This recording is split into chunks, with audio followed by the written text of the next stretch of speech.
Let's see, are we live? I think there we are. Welcome. This is Dennis Misigoy, Libertarian for the U.S. Senate here in the state of Florida, coming to you with the newest and the very last Thursday live stream of this 2022 election season. Been doing these, trying to do these every week at least for most of the time since I've been really gotten this campaign going. Obviously, we've had a couple breaks in the middle for various things, but here we are, man. Less than a week away from Election Day, and the state of the world is still very indicative of why change is so desperately needed. I'm heartened to see, at least the volume of people going and looking and digging up information about this campaign here and there, whether it's questions directed to me through the website or through something, just the general traffic. We got more than 1,000 views on the YouTube video of the debate questions responses. So there's a lot to look at and be positive about. But it all goes to whether people, again, are ready to step out of that bubble and step away from the two-party system and go with something different, because that's what we're offering. We're offering something drastically different, which is let's stop getting involved all around the world. Let's stop, whether it's initiating wars, throwing fuel on the fire, funding proxy wars, all of this sort of thing that we're doing right now. It needs to stop. We need to change the monetary system. We need to change so many things. And it's none of those things are going to change while we keep the same people from the same establishment in power. And I wanted to bring up at least one of the things that I found particularly disturbing. And somebody then mentioned to me that this had been going on for a while, where there had already been some reports of U.S. boots on the ground in Ukraine. But more recently, there was another confirmation that it's being done under the guise of tracking weapons and everything else. Obviously, a lot of people have complained about the free flow of weapons into Ukraine and through the aid and everything else, and some of the concerns about, well, who's that going to? Because the reality is that, as some people will, reluctantly acknowledge, there are some less, what's the word I'm looking for? Less politically desirable groups in Ukraine that are still very much part of the effort against Russia, who are likely getting access to the weapons and stuff like that. But that's the guise under which this is going on. But again, it's another small step in the escalation. Having U.S. troops on the ground, publicly with a certain mission, but again, how often do again, what's your real confidence level that we're being told the whole truth here? What's your confidence level that that this is an honest representation of our government's intentions? They've even if you take them honestly at thinking at what their intentions are. Oh yes, jobs. Even if you think that they're honest in the intentions, even the intentions are really terrible. Trying to replicate the model of when the USSR invaded Afghanistan is a terrible model. It's a terrible model for Ukraine, and it's going to be a terrible model for us as well, because, again, I don't see the way that we can control this. More importantly, most importantly, is the potential for this to go really bad. And again, having U.S. troops on the ground is just one step closer to it, because what happens if some of those U.S. troops are in the line of fire, because we put them there, and then that happens? What comes next after that? And that's assuming that we don't actually send them into actually engage in some kind of direct combat, direct offense against Russia. So the establishment we have is really to say playing with fire is really an understatement. They're playing with fire in an outfit like soaked with gasoline and all of the kind of I don't know, man. with the room sprinkled around with gunpowder and anything else terrible you can think of that would just make this so much worse. It's a nightmare.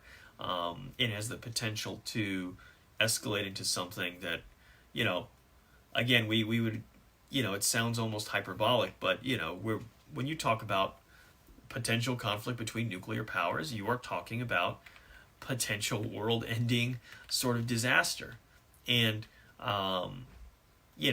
it's very easy to be cynical about it, and very easy to just brush it off and say, well, that'll never happen. It'll never happen until it happens, because it only needs to happen one time to get to that point. And once it gets to that point, we don't probably get a whole lot more times to vote after that. At least not in the same kind of elections we're used to, assuming we make it through there.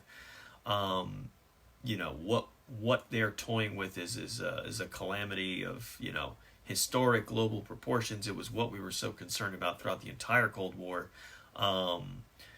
The prospect of mutually assured destruction, and now, we managed to avoid that, and for whatever reason now we're sitting here, and allowing these guys to just draw us closer and closer into it. So, as I said, we got a real opportunity here.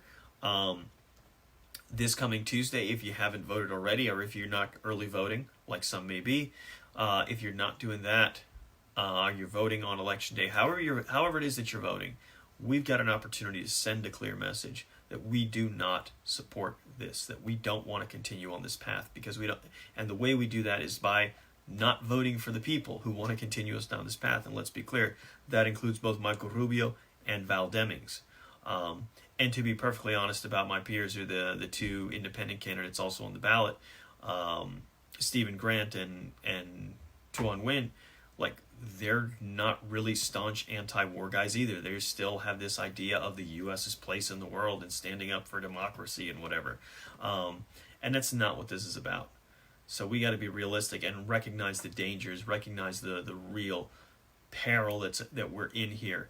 And if nothing else, that should motivate you to say, look, we cannot allow these guys to stay in power. We cannot continue voting Republican or Democrat, because this is where they're taking us, okay? And they're taking us there together, okay? Make no mistake about it. They are taking us there together. So what are we going to do? That's the simple question. Like I say, let's send them a message. Let's send them a message that we won't do it anymore, and break this cycle.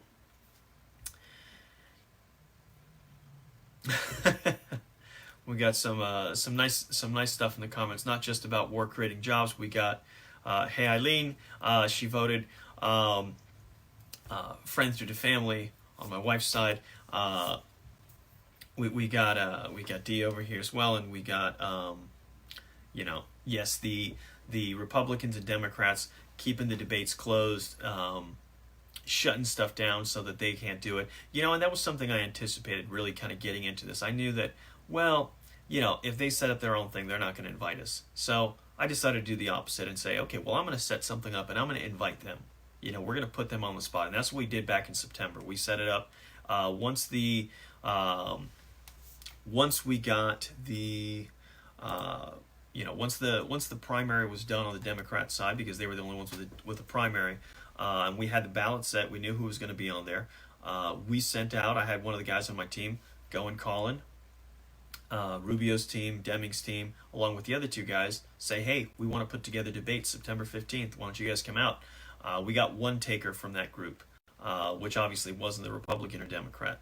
So but they were invited. And I know for absolutely certain that they were also invited to the candidate forum down in the Keys on October 6th.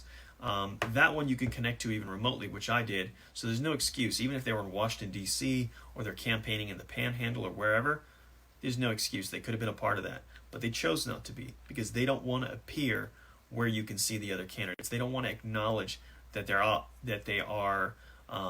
don't want to acknowledge that we exist, that voters have an alternative, and what those alternatives are. They want it to be about, this nonsense culture war issue, and it's just mudslinging, because this is really how it is, the reductiveness of two-party politics. Because once they drill into your mind that you've only got to pick from the two, once they do that, they once they do that, all they have to do is just say, well, the other person's terrible. Marco Rubio's awful. He's he's extreme on this position and he never shows up for work. So so you have to vote for the other person, and there's only one other person, right? Except there's not. Val Demings is so terrible, and it's true. Marco Rubio's right about Val Demings. She votes like 100% of the time with Nancy Pelosi. She's not a leader who's going to fight for the people of Florida. She's there for Team Blue, to the end, and the interest here, and so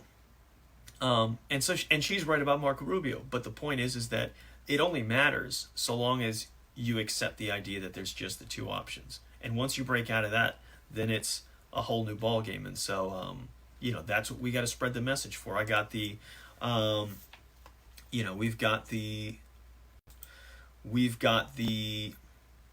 another new video I put up today. I wish I could have put a little bit of these things up sooner, but we got that out there. Spread the word, man. A couple of short little videos, so at least give people the intro to understand. One of these things, and I posted on the little article just before we got into early voting started, was this, man. People talk about a wasting a vote. They're trying to pressure people. I see comments on here, and they're going after folks who say that they're going to vote for me. Oh, you're wasting your vote. They want to defend. We're going to fight for democracy, and we're going to defend democracy. But when somebody says, well, I'm going to vote my conscience, and I'm going to vote for this guy, they're like, Buff, you shouldn't even go. You shouldn't even vote. You're just wasting your time. Or if you're splitting the vote, but you're not splitting the vote. There's only one anti-war vote. Okay, there's only one anti-war candidate, only one fiscal responsibility candidate, only one sound money candidate, only one end the drug war candidate, only one, Second Amendment candidate. There's only one health freedom candidate, okay? And on that ballot, and that's me. So there's no splitting of anything. There's no stealing away, because the Republicans and the Democrats don't stand for any of these things. They're not the advocates for peace. They're not the advocates for limiting government, for free markets, for monetary freedom. So, and these are the things that are so desperately needed in the time that we're in. And so,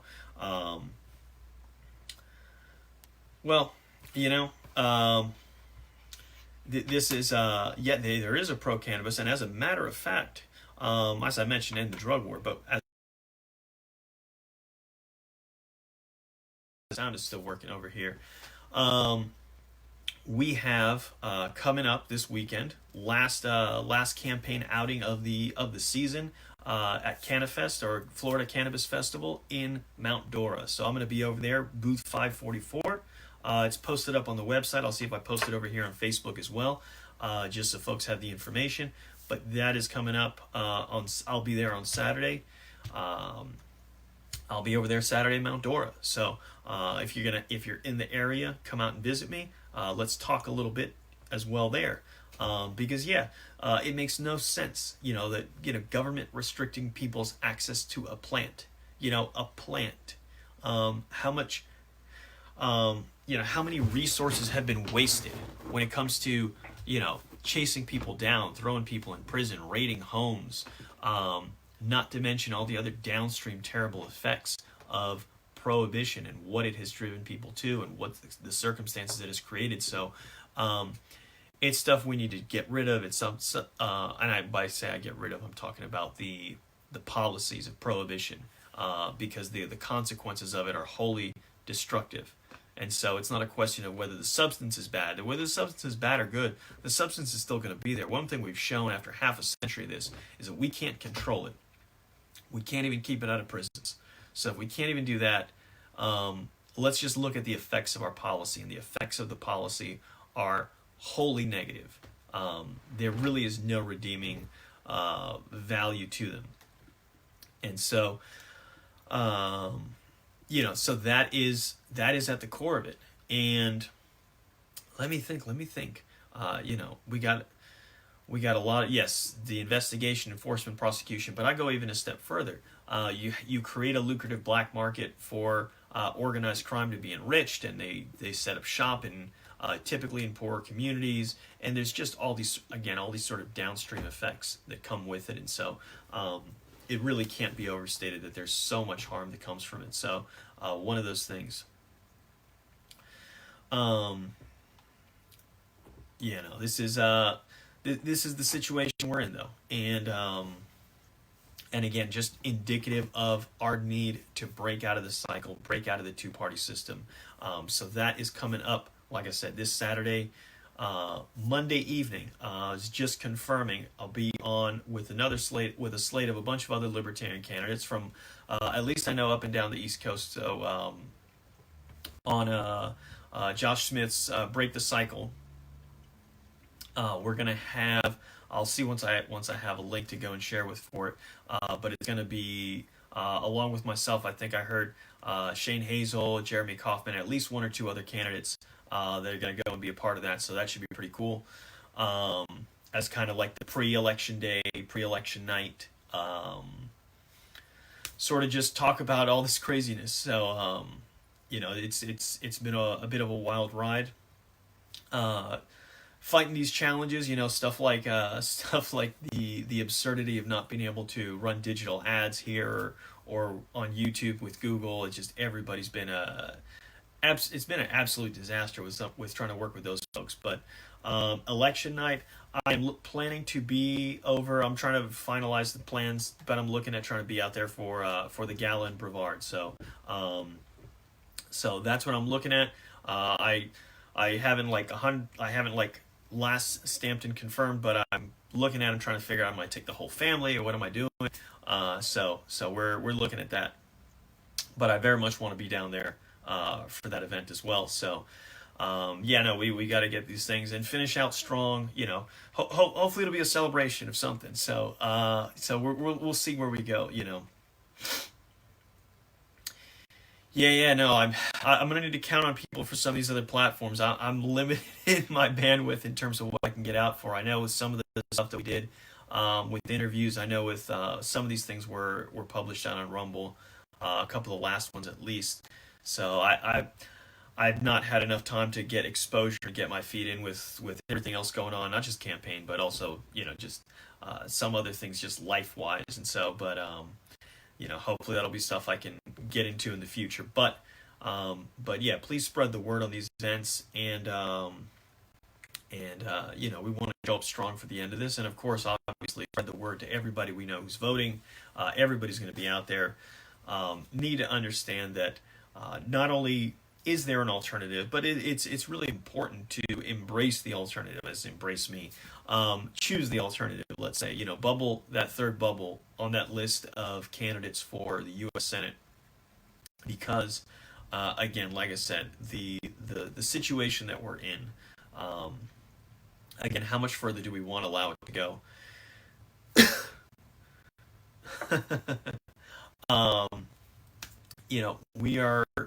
We are in a situation that I'm laughing over here about some of the comments as well, but I can't understate the seriousness of the circumstances right now, and even if we weren't sort of hurtling towards escalating conflicts with two nuclear armed powers, because again we keep on throwing fuel on the fire as well with China over Taiwan, which also makes no sense to do. But we're doing this simply no regard for the consequences. But even if none of that actually comparable as it possibly could, and we managed to not have those problems, we're in debt. We are still facing record inflation. People here suffer. We've got to, what we have, even without the end of accusation through, even without that happening, we are at a danger in terms of what is sustainable, because this stuff is not sustainable. Some connectivity issues. Let me see. I don't know that there's much I can really pull off over here. be a shame if we have a lot of activity issues and that ends up being how we finish off. But um,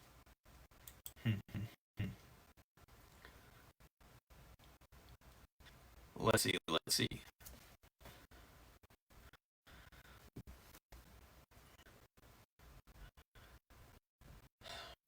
I'm not sure there's gonna be much I can do. I don't think I really have that many other things going off over here in terms of eating up my bandwidth. This wired, guys, so that make sure that I reduce the variables involved here. But you know what? Regardless, and maybe we'll just because difficult a little early here, but again, oh, before I close on saying maybe it'll be all garbled up and sound won't come through, but I want to make sure I say big thank you support throughout the campaign. People who've come out and volunteered in capacity, the people who've contributed. I figure, not that stuff is you have to report everything to FEC, but I'll do people's perspective, not trying to throw. But I am really, really thankful for everybody who's been part of and supported the campaign in any capacity. It's made this possible. This is only possible with support, and so let's finish strong. Let's get through the end, and let's surprise, let's shock the world, and let's set an example for the country. Spread the word, let people know, and sure it would take a miracle, but as I always like to point out when I say that, is that miracles happen. So why not? Why not? Why not now? Don't we need it? So through we can break this cycle and make real. As I said, kind of from the beginning, and this has been the tagline: is that change cannot wait. So now's the time, and spread the word, share these videos, and share the other ones, and everything you do who are on the fence. Thank you guys again for joining us. Like I said, I'll be on the show, so join, and we'll see where we go from there. Again, so much support. Thank you. We'll talk to you again sometime.